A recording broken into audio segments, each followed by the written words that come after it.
painter and oil painter.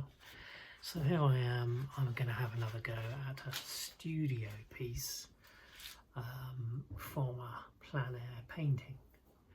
So this was the view. It's London Tower Bridge. Moving things around a little bit. So I'm going to move this over a bit so that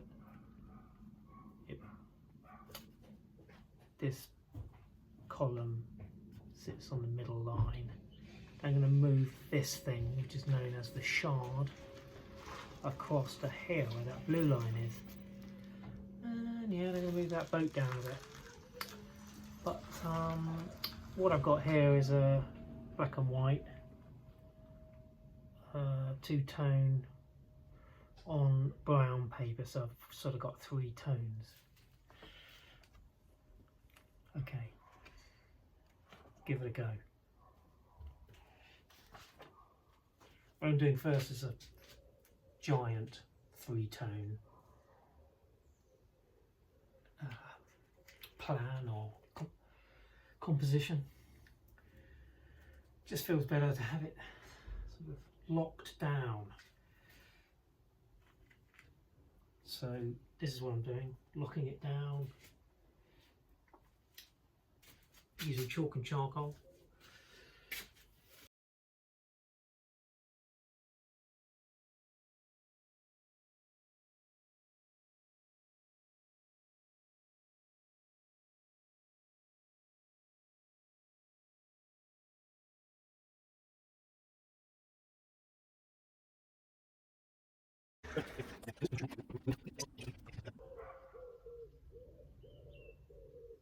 Simple colour palette.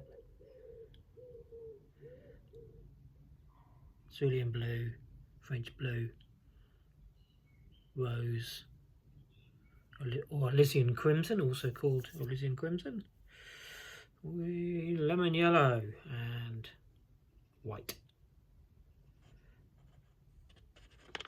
This is called an memoir in French,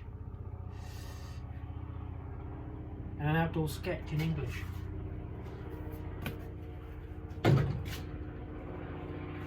Actually, it's a plein air aid memoir, to be quite precise.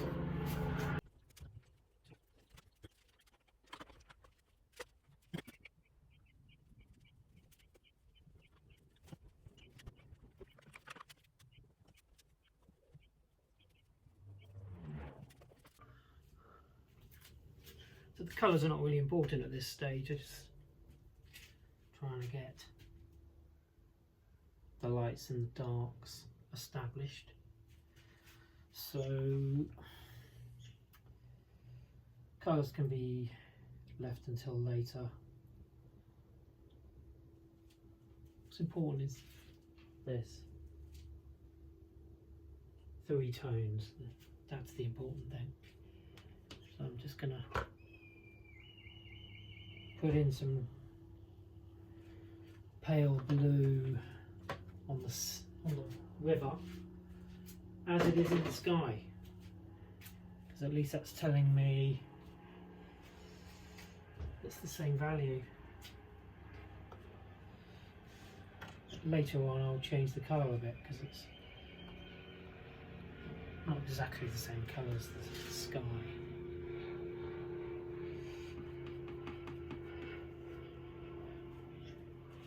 But whatever colour it is, it needs to hang on to that tonal value. Whether it's green, yellow, brown, which is generally what it is in London on the Thames. It's brown because of all the algae. I'm just mixing in the glazed medium so that the paint goes further, dries quicker, so it makes it kind of creamy. easier to spread on.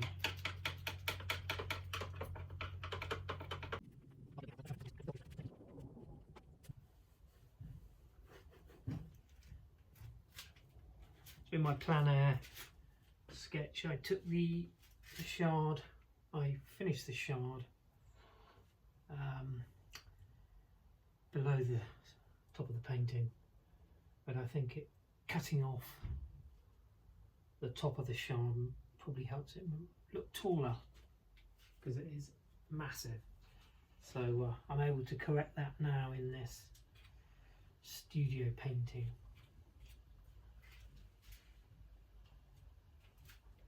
Because it's massive. Almost New York skyline massive. Not quite. Okay. That is the positioning I want.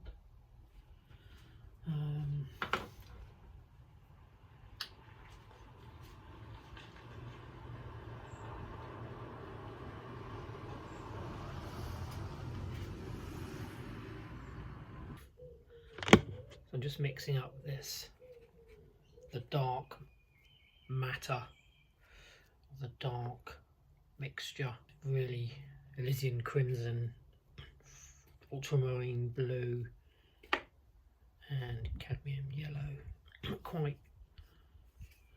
quite a yellowy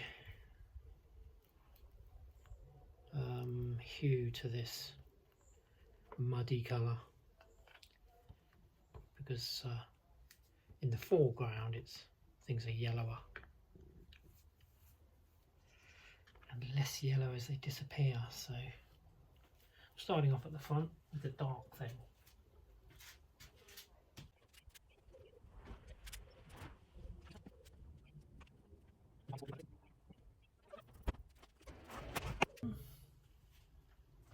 Just putting a bit of sunlight where it's hitting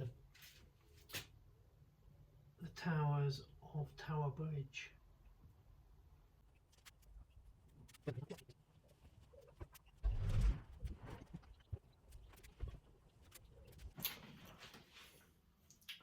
This is stage 2, where I come in out of the wind and focus on the subtleties of colour, tone, value and dimensions and composition. So I'm sort of working as a whole thing here, try and get the composition to work as a painting, photographs and more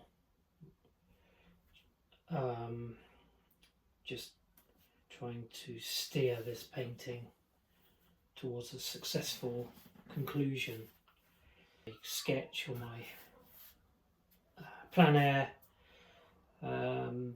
memoir. So what I will rely on is that more than any photographs, because that is what I created on location, on site in London. So I need to kind of try not to veer too far away from that. I think if you mix every bit of scrap of colour on your palette from an old painting together, you kind of end up with something fairly close to the colour of the River Thames in London. It's a sort of sludgy brown, which tends to be nearer a yellowy brown, ochre-y brown than a reddy brown. But then it's lighter in some cases, depending on what the sky's doing. So every photograph you look at of London, of the river in London, the river, sorry, tends to look slightly different. So There's no real right or wrong, except it's if you see a London scene with a blue river like that, it's wrong because it's not that colour. It's sadly, wish it was. This more sludgy green.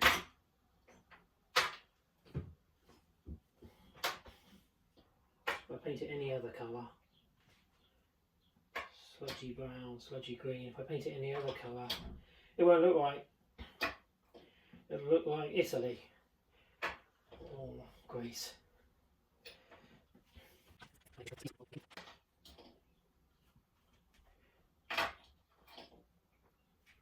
Apparently it's a clean river, or quite a clean river, but I don't know how much I'd want to swim in it. I think it used to be very dirty, but since sewage and all that, sewage works, it's probably a lot better. Still not sure though if I would swim in it, personally, unless it was very hot.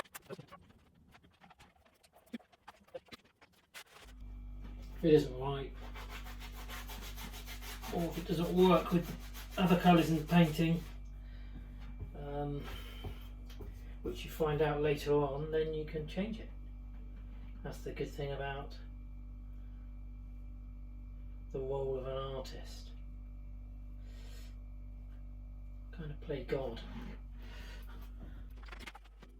Any little light blue bits are left, it doesn't really matter, because of course it could be a wave catching a reflection from the sky, so that's the great thing about painting water, is it's a moving thing. It's either reflecting the sky or buildings. It's got a shadow on it, which changes its colour.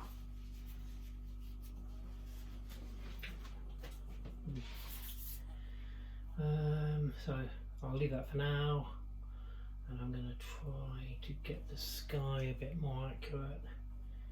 I think it's too blue. So on the whole, white is the hardest colour to paint over in oil paint, so best to leave the white till last. So if I'm having a lot of white in the sky, I think I'll leave that nearer the end, and we'll try and get that bridge exactly the right size, because I think it doesn't look wide enough at the moment. So I'm going to work on the bridge. So yeah, I just realised the measurements for this bridge are wrong, because this is a suspension bridge that turns up like that, and really it should be reaching the top walkway. At the moment it wouldn't, so it needs to be a lot wider, a fair bit wider. So I'm going to work on that. It's called a bascule bridge, apparently. Excuse me, Tower Bridge, a suspension bascule bridge. I've just found that out.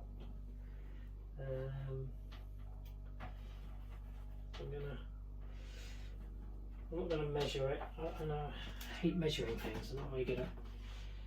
I just can't mess around with numbers really. I think it should be visually right.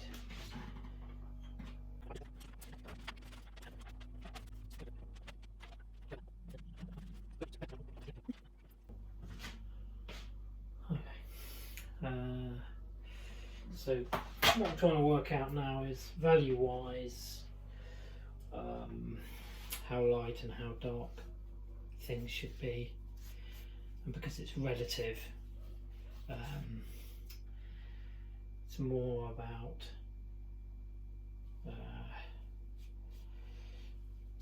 what would look right from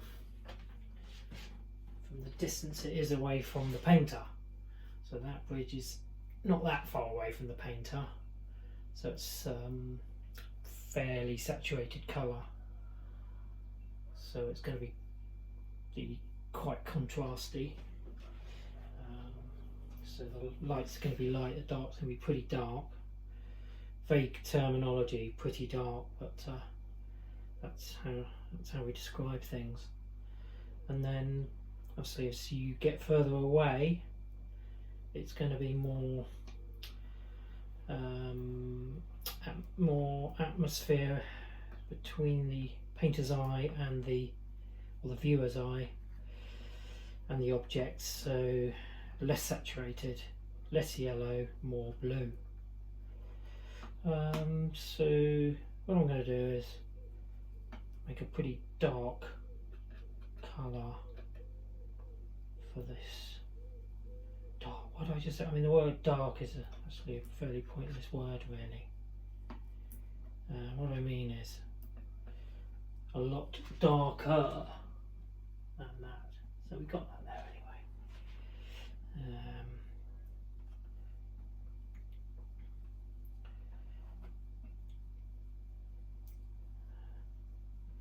See, the less saturated it is, the more comes into the territory of grey. But I would say, if this is grey, it's a dark grey.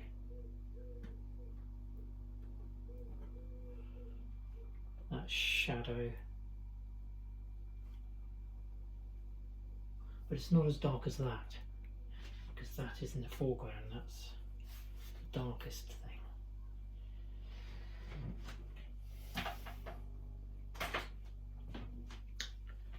The next thing is the shard. Need to think about that. So the shard, which at the moment looks a bit too narrow, is a grey green colour. So I'm going to use French ultramarine green shade, and I'm going to mix it with titanium white and see what happens.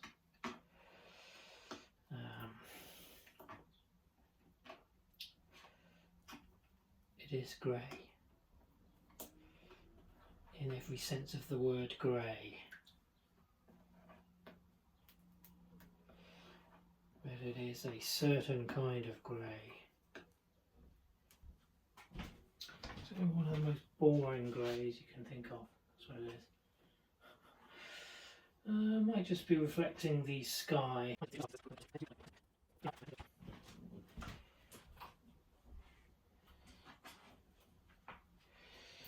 So sort of grey blue, the sky. Slate grey, I think they call the sky in London most of the time. Whatever that means. It means not particularly exciting, I think. But as long as I put that in there, I can start to see the shard. And although there shouldn't be so much, but there was, so it was never actually blue, the sky in London. But it probably gets closer to it now. Now it's full of electric vehicles and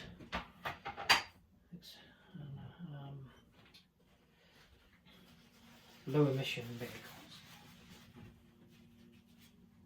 Spilt some paint on the floor. Oh, never a good idea. So I'm going to hand this over to the big brush now, because this is big sky. Yep, just gonna put my slate grey sky in. That'll pop out the bridge too a bit better.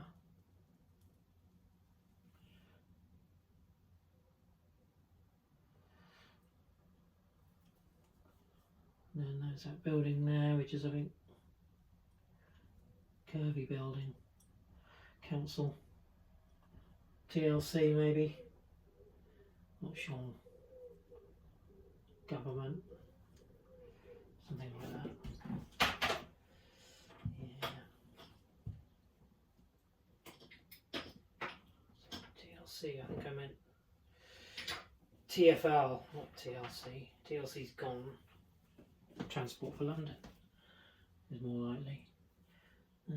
So I need the shard to show. So sometimes you can cheat and just put a cloud behind something, so that a white cloud, so that it throws the shape out of it.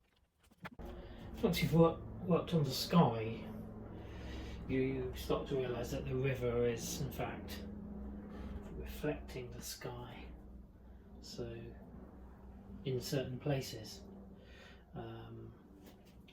So of course if it's flat, it's just a mirror reflecting the sky, and when it's chopped up and wavy, then it's reflecting stuff to the right and left of it. So it is a mixture.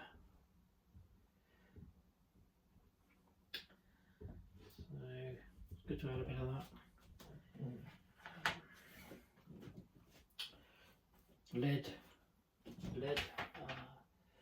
Lead grey from the sky into the river. Lead grey. That's what it is, lead grey. Yeah, so for now I'll just kind of chuck it in there, I think. Because well, I'm going to do refining. That'll be stage 3. Refining the river and everything else. This is tweaking, and then it's refining.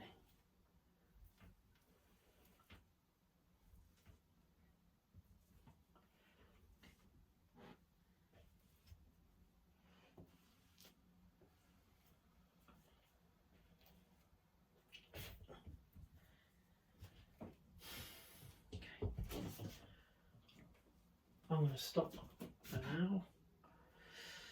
Yeah. Where that blue stuff in there. Don't want that there.